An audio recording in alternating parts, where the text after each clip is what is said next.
season of holistic wellness is all about health. So, and with this one, there's going to be some fairly intensive episodes.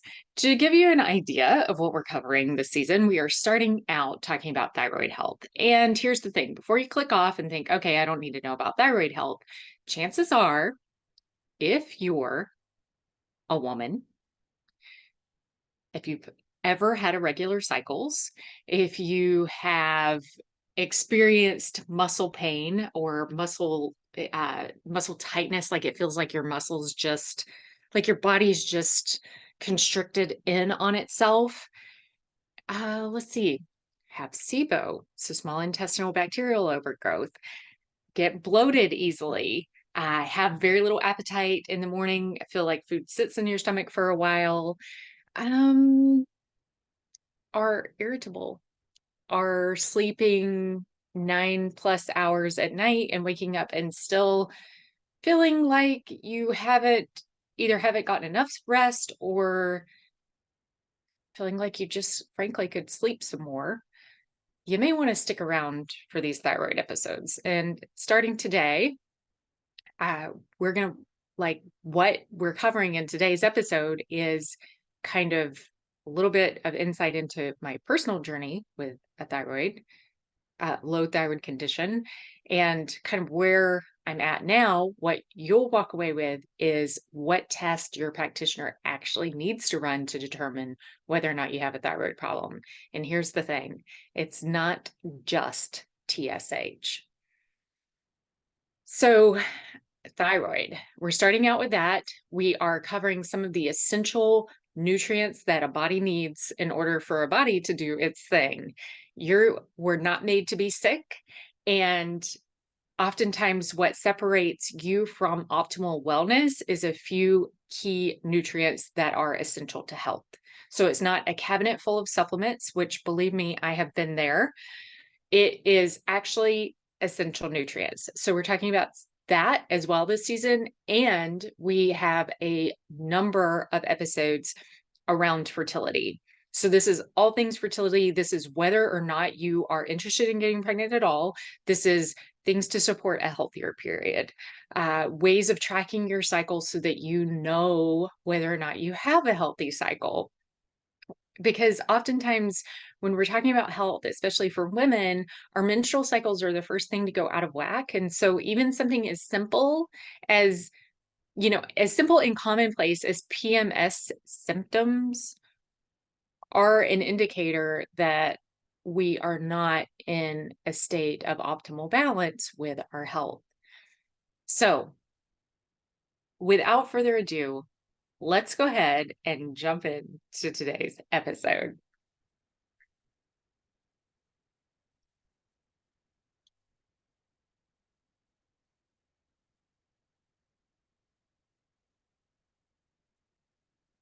All right, a quick refresher for you if you've been listening to this podcast for a while, and kind of a quick catching you up to speed if this is one of the first times that you're listening, or the first time that you're listening. So back in 2016, I started gaining weight and I lost my appetite. And this was with no change in diet or exercise. Ultimately, 2 years later, I was finally diagnosed with an autoimmune thyroid condition known as Hashimoto's thyroiditis. And what happened after that, like what succeeded that, was my general practitioner not feeling comfortable treating me himself as, a patient, referred me to an endocrinologist who, upon my first visit, recommended take absolutely no iodine, eliminate all sources of iodine from your diet, and take high doses of selenium every day. Within 1 month of doing that, I developed breast cyst. So I took it upon myself, actually figured out that iodine is necessary for the health of your entire body. So iodine is a key nutrient for cardiovascular health, for breast health, for prostate health for guys, for ovarian health, and also, of course, absolutely necessary to generate thyroid hormone. When I started supplementing my diet again and actually supplementing iodine back into my daily multivitamin, that breast cyst went away. So, needless to say, I did not see that endocrinologist anymore. I saw a rheumatologist, a naturopath, and ultimately kind of led to seeing an Ayurvedic practitioner, which I fell down the rabbit hole of Ayurveda for a while. Um, and all three of these, so the rheumatologist, I still distinctly remember, said, you don't need to treat this autoimmune thyroid condition. What will eventually happen is your body will attack your thyroid for long enough for your thyroid gland to completely scar over, and then it will just be scar tissue within your body, and your body will deal with it. That is not the correct answer to any autoimmune condition. The naturopath, uh, this was one of those cases where I was overwhelmed with the number of supplements, and not seeing any benefit or any change in my symptoms. Uh, so I stopped seeing her. And then the Ayurvedic practitioner, well, long story short, Ayurveda didn't hold the answers. Now, it's not to say that I regret what I've learned about Ayurveda and what I learned about my body through Ayurveda. I am saying that much of what Ayurveda teaches in is not conducive to good health, especially for those of us who are on the edge or who are already struggling with a condition. So if you've listened to previous episodes of Holistic Wellness where I talk about Ayurveda, the diet piece especially, I do not follow the dietary guidelines of Ayurveda.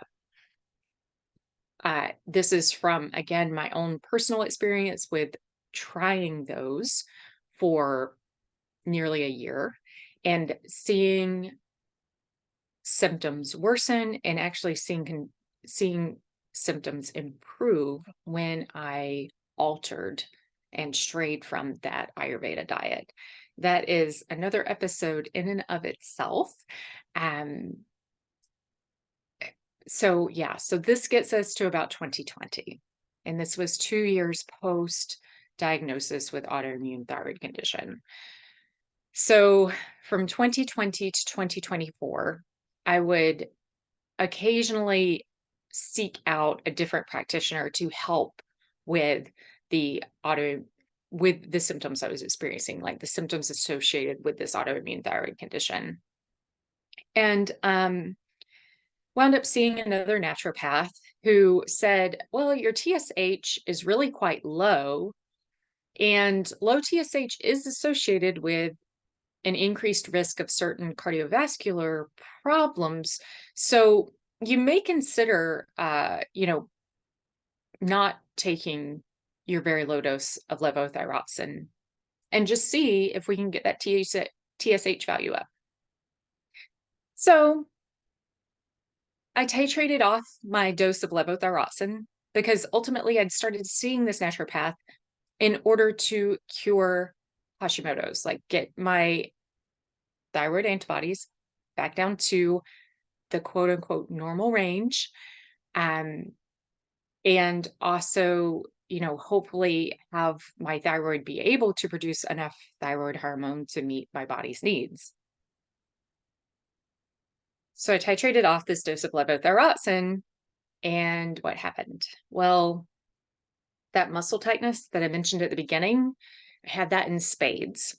I started sleeping 10 hours a night and not really,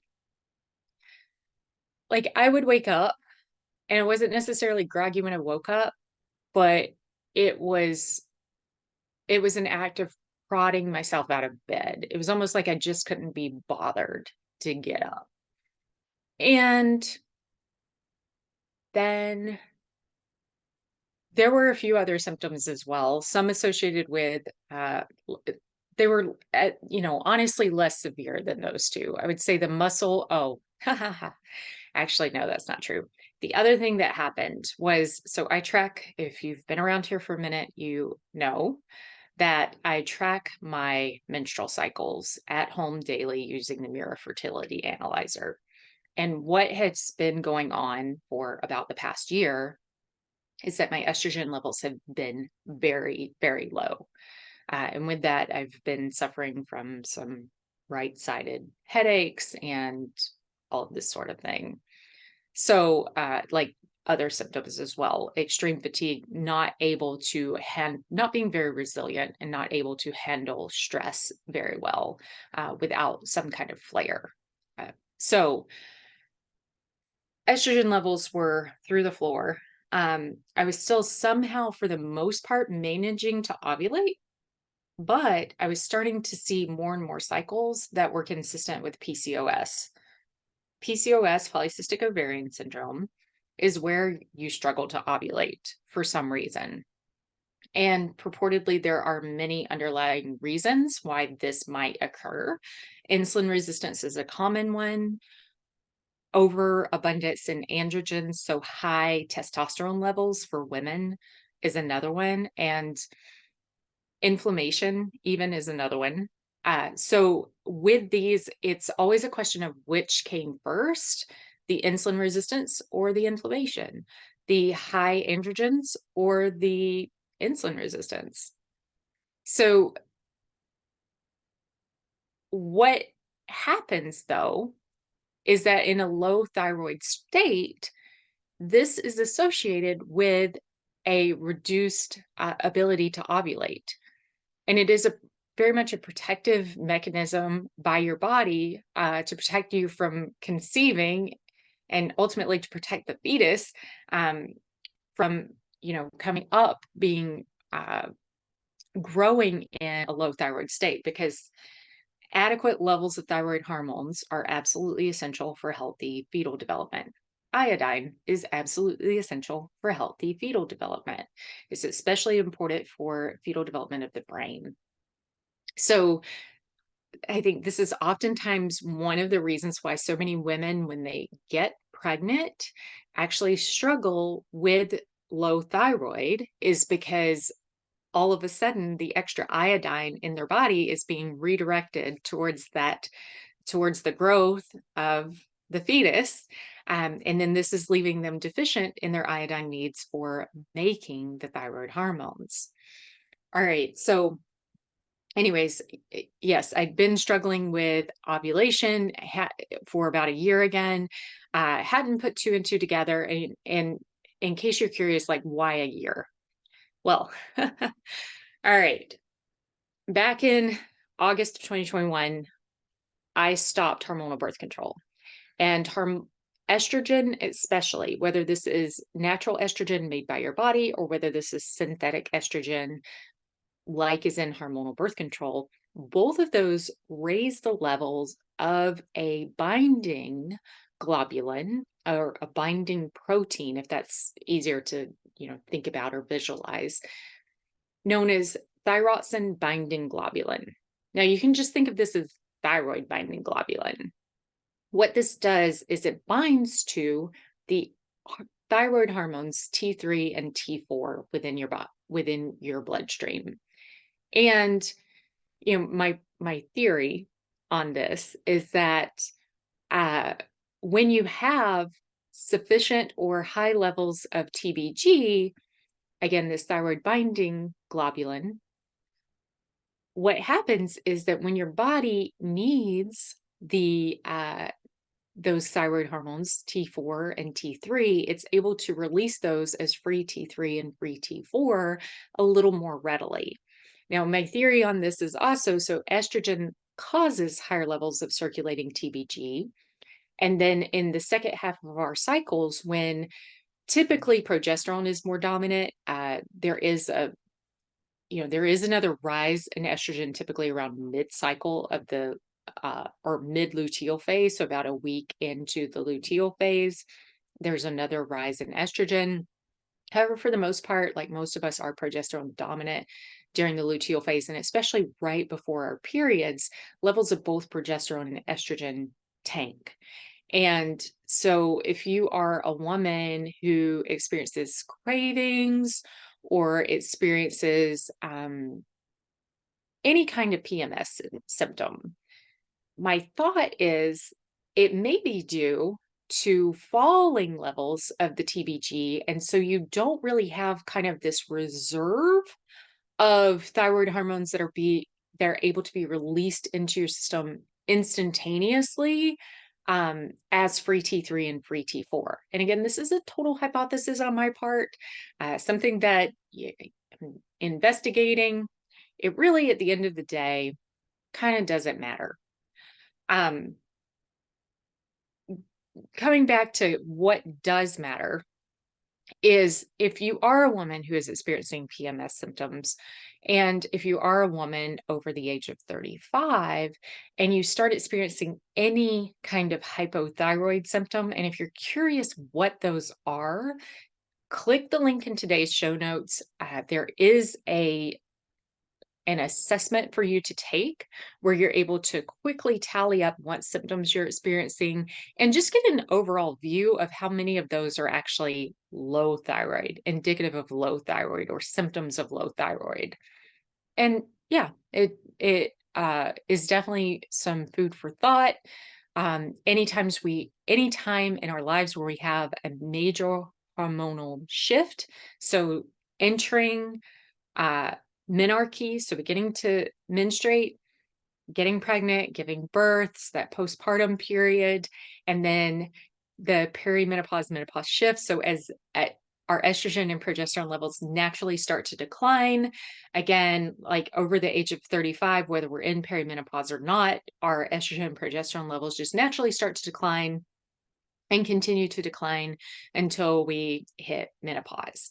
Doesn't mean we're not fertile in those years, but it's a major shift in the body, and the body has to compensate for that. And so these are key times in your life where you're very likely, if you're kind of borderline low thyroid, these are times when it's often easy to shift into a true low thyroid state, like a true hypothyroid state, and begin experiencing more and more symptoms that are associated with low thyroid. All right. So, in 2024, uh, actually, no, sorry, in 2023, if I've said 2024 this whole time, I meant 2023. All right. So in 2023, like I say, this naturopath said, oh, titrate off your levothyroxine and see if we can get that TSH value up. And um, of course, when I titrated off, started experiencing like true hypo symptoms and decided she didn't know what she was talking about. So then I, once again, started researching this for myself and actually found a physician that works with people that have Hashimoto's, which again, if you are diagnosed with Hashimoto's, yes, this is an autoimmune thyroid condition. There's kind of two buckets that low thyroid fall into. There is, well, actually, there's three buckets. There's low thyroid caused by an autoimmune condition, i.e., Hashimoto's. There is low thyroid caused by iodine deficiency. And then there's this third category, low thyroid caused by adrenal fatigue or stressed adrenals. What do the adrenals have to do with your thyroid's ability to make thyroid hormone? Well, it doesn't have anything to do with it. But here's the thing. All right, so we're taught that what is circulating in your bloodstream is truly reflective of what is in your tissues. So if we were to think about your body as the bloodstream is the transport system, is the freeway or the highway. And then the tissues of your body, if we were to think of all of those as parking lots. So it's possible to have a ton of cars, i.e., thyroid hormone, circulating in your bloodstream, but there are barriers that impact them from getting from your bloodstream into the parking lot, right? Like there'd be concrete barriers at every exit, so they can't actually get off the freeway and get transported like into the parking lot. So, like, what impacts that? Like, the same thing is going on inside your body. You can have really high levels of circulating thyroid hormone in the bloodstream, but it's not able to get out of the bloodstream and into the cells. And every cell in your body needs thyroid hormone. It's essential for cellular metabolism, essential for lots of other, like, everyday actions within the cell. So, what is preventing it from that? Well, it turns out that cortisol controls how well the thyroid hormone is able to migrate out of the bloodstream and get absorbed into the body's tissues. And so, advanced uh, practitioners or practitioners in the know will actually perform test to evaluate a cellular thyroid, like a cellular thyroid response or cellular thyroid hormone levels. And the way that they do this is by testing basal metabolic rate. So, with this test, you breathe into this mouthpiece for 7 minutes. If you've ever been scuba diving, it's kind of like having the scuba gear mouthpiece in your mouth for 7 minutes or so. So you breathe into that, and what it's looking at is carbon dioxide, oxygen um, output, like oxygen intake, carbon dioxide output, and then it's determining or calculating a basal metabolic rate for your body. And there is, while this is unique to everyone, there is a range based on your height, your weight, and your age. Um, so that's one way. And typically, if you are deficient in thyroid in the cells at a cellular level or within the tissues, that is going to be low for your, again, for your weight, for your age, and for your height. Um, Another thing, this was very interesting, is that there's a way to monitor and measure your reflex speed. So with this one, you wear almost like a, I always want to say speedometer. I know that's not the right word. I can't think of what it's called.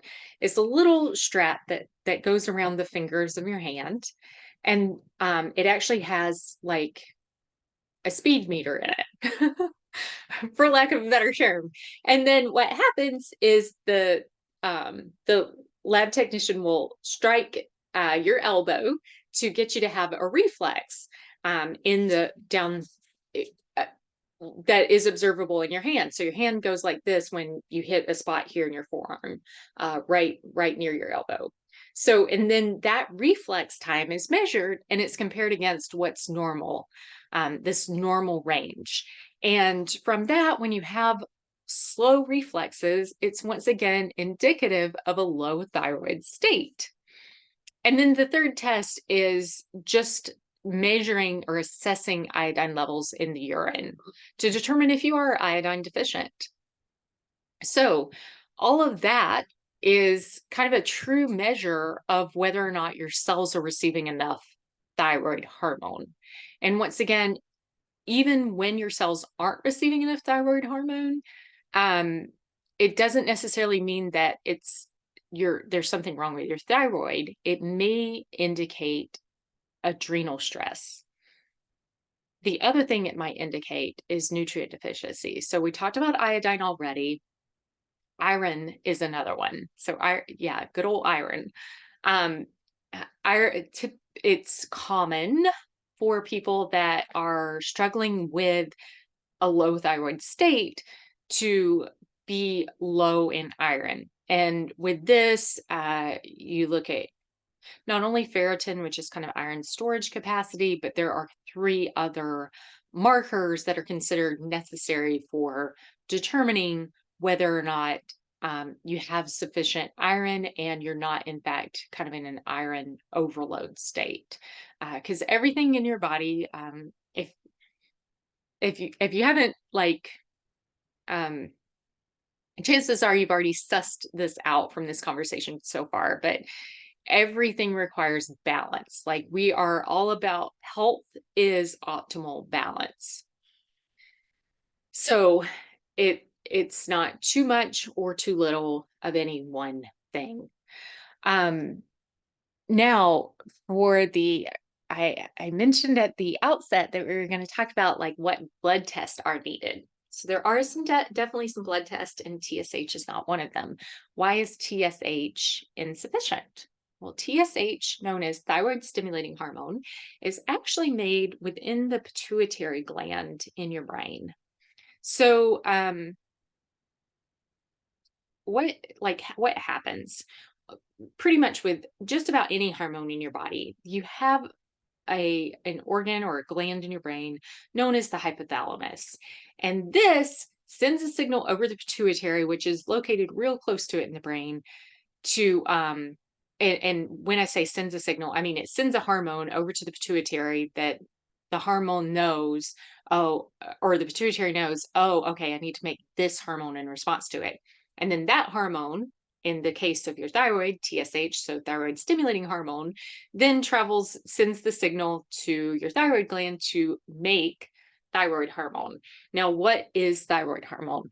Thyroid hormone, the thyroid actually makes 5 different thyroid hormones. So it makes calcitonin, T2, T3, T4, and T5. Of these, T3 and T4 are the ones that we look like that are like they're the ones we're most concerned with. They're the ones that are most commonly ordered on like a true thyroid panel. T4 is the storage form of thyroid hormone, and that doesn't mean that it just sits around doing nothing. That just means it is less metabolically active than T3. So T3 is the true, full active thyroid hormone. And with that, it's important to look at free T3 and free T4 levels, because as I mentioned, that thyroid binding globulin, so this binding protein circulating in the bloodstream, will bind to T3 and T4. And then as long as they're bound, that means these hormones aren't able to like make any effect on metabolism, or actually be utilized by the cells, because they are bound to that circulating binding protein. So let's see. Oh, and then there's one more thing. So there's also something known as reverse T3. So this is may T4. All right. So while your thyroid makes all 5 of those thyroid hormones, again, calcitonin, T2, T3, T4, T5, every cell in your body is able to convert T4 to T3.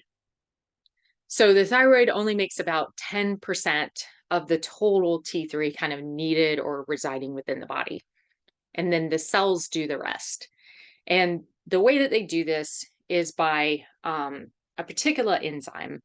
And this particular enzyme can make either T3 or reverse T3. And what is reverse T3? Well, reverse T3 is made, it is kind of, you can think of it as the opposite of T3. So whereas T3 is very high energy, like highly metabolic, reverse T3 is very low metabolic. But it binds the same receptors as T3. So what it does is essentially block the effects of T3, and it's hard to remove from those cell receptors. So as long as reverse T3 is sitting there, your metabolism is going to be low. So why does the body make reverse T3? Well, it's a protective mechanism. It goes back to this maintaining a state of balance. You don't want to be so overly, you don't want your metabolism to be so overly high that you are having to eat constantly just in order to maintain weight, so that you are not like catabolizing your body. So you're not like burning muscle. You don't have like muscle wasting disease or well, that's not even right. But anyways, your body's not like burning itself, not for like eating itself, like consuming itself because of insufficient calories from the outside. So for that reason, like once again, we need this balance.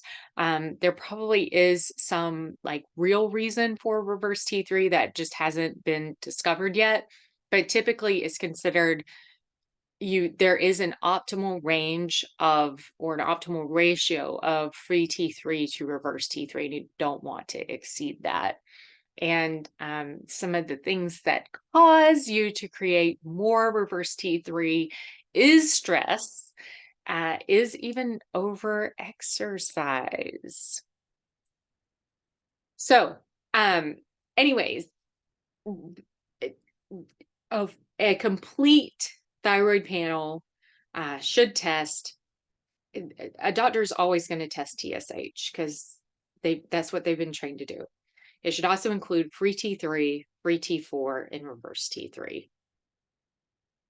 Then to rule out, and I would say that you push for this, to rule out an autoimmune condition, there are two antibodies. These are known as anti-TPO, so anti-thyroid peroxidase, and anti-TG, so anti-thyroglobulin.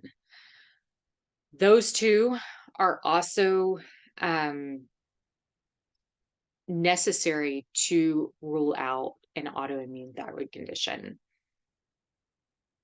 And like I say, I would say, especially if you're struggling with symptoms, it's necessary to push that because I have been in the category where my entire thyroid panel was normal, but my anti-TPO antibodies, when I finally got a doctor to order that, was high.